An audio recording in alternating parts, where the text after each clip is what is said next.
آئے ہی نہیں کبھی مسجد، رمضان میں بھی نہیں آئے. ایسے ایسے بدقسمت بھی ہیں. اور دکھ یہ ہے کہ ان کو اس بات کا دکھ ہی نہیں ہے کہ ہم سے بڑا بدقسمت ہی کوئی نہیں کہ رمضان میں بھی اللہ نے ہمیں اپنے گھر آنے کی توفیق نہیں دی ہے.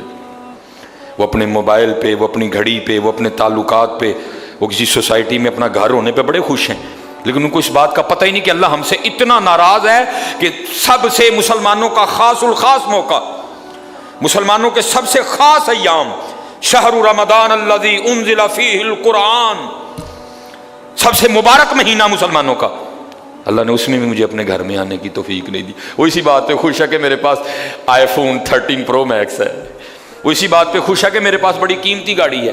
اور یاد رکھنا پتر، میرے بھائیوں، کاکیوں، سب سے اللہ کا سخت ترین عذاب، حضرت موسیٰ علیہ السلام واز فرما رہے تھے اپنی امت کو، فرمایا اللہ کی نافرمانی نہ کرو نہیں تو تم پہ فلاں فلاں عذاب اترے گا. ایک شخص اٹھ کھڑا ہوا، عرض کرتا ہے اللہ کے نبی علیہ السلام آپ فرما رہے ہیں اگر اللہ کی نافرمانی کرو گے تو فلاں فلاں عذاب آئے گا. میں تو جیسے جیسے نافرمانی کرتا ہوں اس کی نعمتیں مجھ پہ بڑھتی جاتی ہیں، مال بڑا ہے، بڑھ رہا ہے دن بدن، اولاد بڑی ہے، بڑھ رہی ہے دن بدن، تو پھر سزا کاہے کی ہوئی؟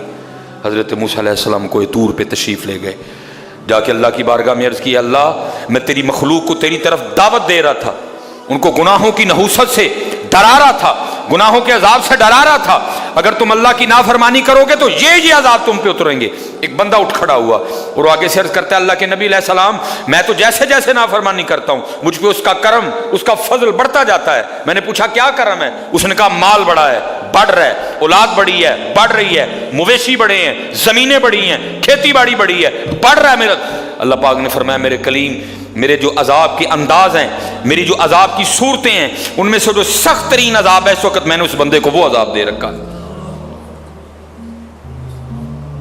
عرض کی رب کریم کیا ہے تیرا سب سے سخت ترین عذاب؟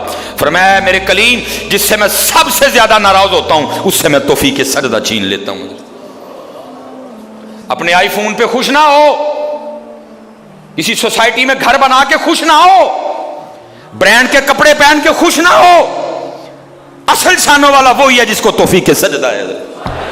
ہاں نہ بھائی شیطان کے دھوکے میں آنا. یہ کوئی نہ سمجھے میں کسی کو ٹچکر کر رہا ہوں، یہ ساری نعمتیں میرے اللہ نے مجھے بھی دے رکھی ہیں، لیکن کچھ نہیں پتا. توفیق سجدہ، اسے توفیق سجدہ نہیں فرمایا سخت ترین عذاب میں مبتلا ہے، میں نے اس سے توفیق سجدہ چھین لی ہے، میں نے اس سے اپنا نام لینے کی توفیق چھین لی ہے. نہ دھوکے میں آنا. جس سے وہ راضی ہوتا ہے، جس سے وہ خوش ہوتا ہے اسے توفیق سجدہ دیتا ہے.